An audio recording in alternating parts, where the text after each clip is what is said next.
উৎসবের মধ্যে দেখা গেল আপনার হাতে রূপোর শঙ্খ তুলে দেওয়া হলো এবং সত্যের পথে লড়াইয়ের ডাক দেওয়া হলো, বিষয়টা নিয়ে কি বলবেন? দেখুন, এই জন্য আমি পথপ্রদর্শকের যারা সদস্য আছে তাদেরকে ধন্যবাদ জানিয়ে ছোট করব না।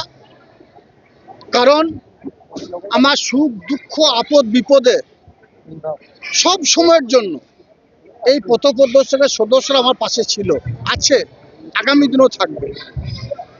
পথপ্রদর্শকের সদস্যরা আজকে যে উপহার দিল আমাকে এবং বিগত দিনও যে উপহার দিয়েছে, সেগুলো আগামী দিনে আমার চলার পথের প্রেরণা।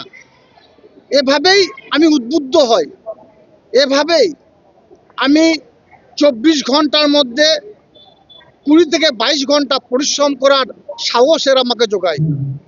এবং আজকে যে শঙ্খ আমাকে দেওয়া হলো, সত্যি আমি গর্বিত যে ইসলাম ধর্মে জন্মগ্রহণ করেছি, ইসলাম পরিবারে আমার জন্ম, আমি মুসলিম সম্প্রদায়ের ছেলে।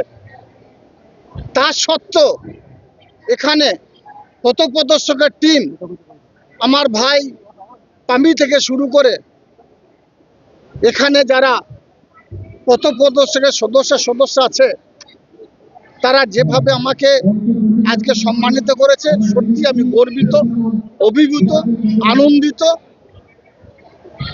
আমি সবসময়ের জন্য চেষ্টা করব যে সম্মানিত করেছে তাদের যে আশা, সেটা কাদের সে কোনো সময়ের জন্য নিরাশ করবে না।